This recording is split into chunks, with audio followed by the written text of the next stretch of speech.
Hari ini kita akan belajar bab 1 iaitu nombor nisbah. Okey, dalam bab 1 ada standard kandungan 1.1 iaitu integer dan standard pembelajaran adalah 1.1.1 iaitu mengenal nombor positif dan nombor negatif berdasarkan situasi sebenar. Okey, jom kita mulakan.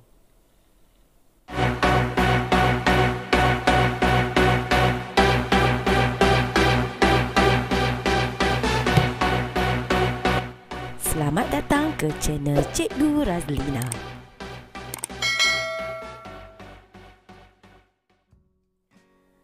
Okey, jom kita kenal dulu apa dia nombor positif dan nombor negatif. Okey, yang pertama adalah nombor positif. Apa dia nombor positif? Okey, nombor yang nilainya lebih besar daripada sifar. Nombor itu kebiasaannya ditanda dengan tanda positif atau tanpa tanda. Contohnya adalah positif 65. Lagi positif 9, 105 dan 2530. Kalau kita lihat di sini, nombor-nombor ini ada yang ada tanda positif, ada yang tanpa tanda. Keempat-empat ini sebenarnya adalah nombor positif. Okey, kemudian kita tengok apa dia nombor negatif. Nombor negatif adalah nombor yang nilainya lebih kecil daripada sifar. Ditanda dengan tanda negatif.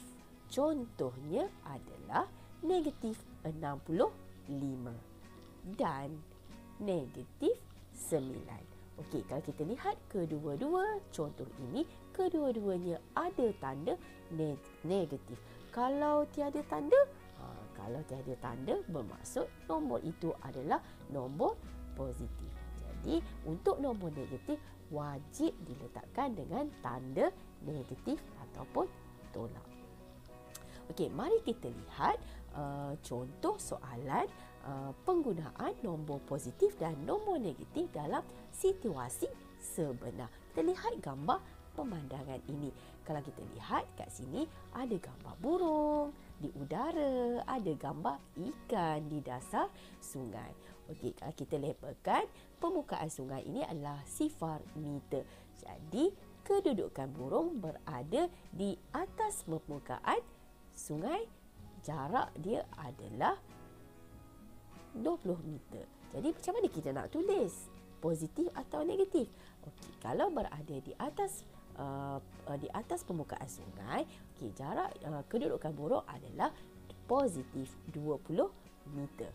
Okey, kalau ikan berada di bawah permukaan sungai, maksudnya berada di dasar sungai. Jarak daripada permukaan sungai dari permukaan sungai ke ikan adalah negatif 10 meter.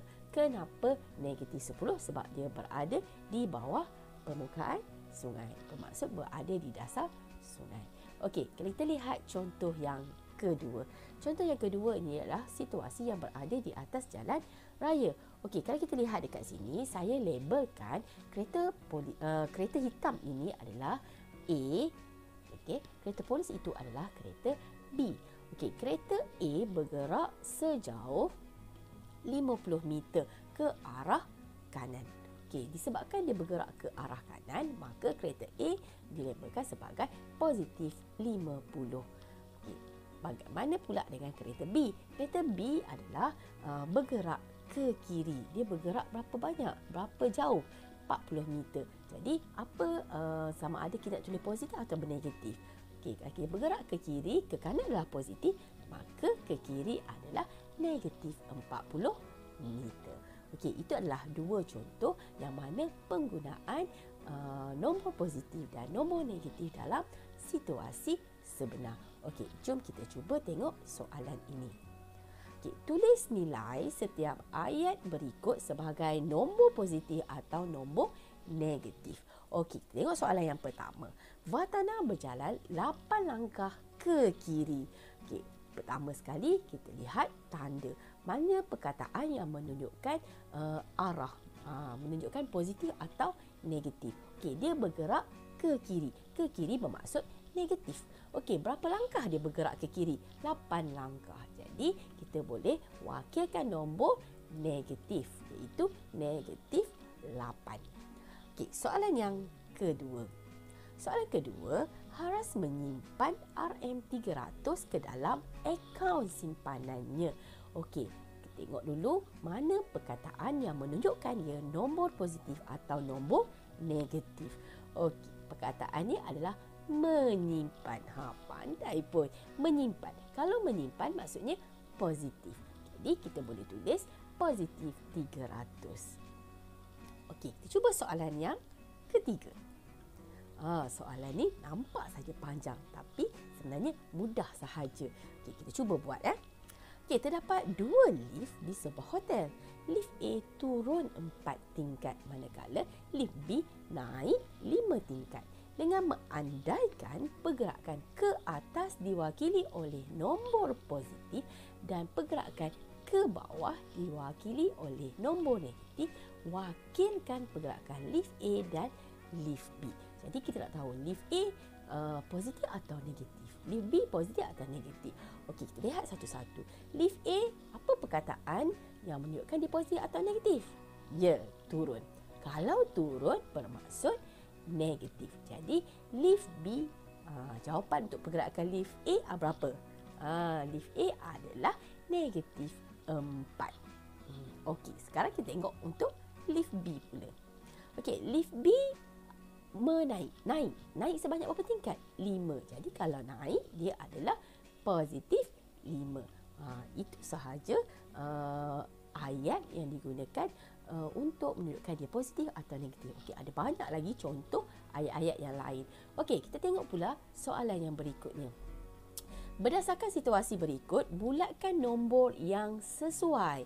Okey, ini adalah diberi dalam soalan dalam bentuk bergambar. Jadi kita kena faham apa gambar yang menunjukkan dia positif atau negatif. Okey, kalau kita lihat kat sini, ini adalah balon panas yang berada di udara. Kenapa di udara? Sebab dia ada awan. Jadi dia berada di udara. Bila berada di udara, maka dia adalah positif 50 meter.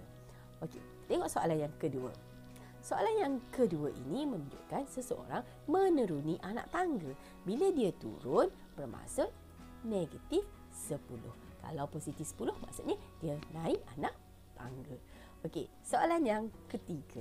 Soalan ketiga adalah melibatkan tentang cuaca. Kenapa cuaca? Sebab jawapannya dalam darjah Celsius. Okey, kalau kita lihat kat sini, cuaca di sini bersalji dan ada iceberg di sini. Okey, kalau bersalji bermaksud suhunya adalah negatif 25 darjah Celsius. Okey, soalan yang keempat. Soalan yang keempat adalah ada secawan kopi. Kopi itu panas ke sejuk? Macam mana kita nak tahu? Kita tengok situasi gambar ini, dia ada udara panas di atasnya. Jadi kopi ini adalah panas. Kalau panas adalah positif 60 darjah Celsius. Okey, itu sahaja dua keadaan yang mana selalu keluar dalam soalan peperiksaan yang melibatkan nombor positif dan nombor negatif.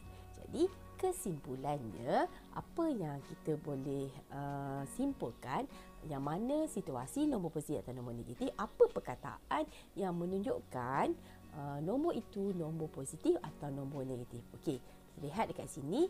Yang pertama adalah kanan. Kalau kanan positif, sebaliknya negatif adalah sebelah kiri. Okey, itu yang pertama. Yang kedua adalah atas. Kalau atas, terbalik daripadanya, yang negatifnya adalah bawah. Okey, kemudian utara. Utara di mana? Utara berada di atas kan? So, kalau di bawah, dia adalah selatan. Negatifnya adalah selatan. Okey, yang seterusnya adalah timur. Timur di sebelah kanan. Timur adalah di sebelah kanan, positif.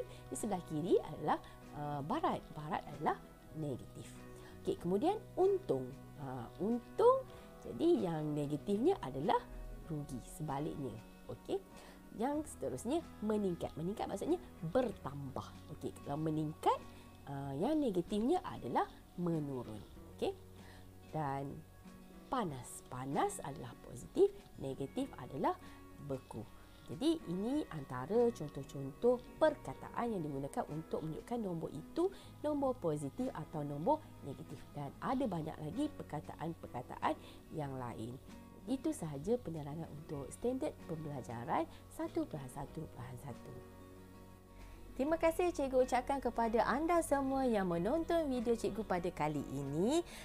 Diharapkan ianya dapat membantu anda dengan lebih baik lagi dalam topik ini. Jadi jangan lupa untuk kongsikan video ini kepada rakan-rakan anda di luar sana.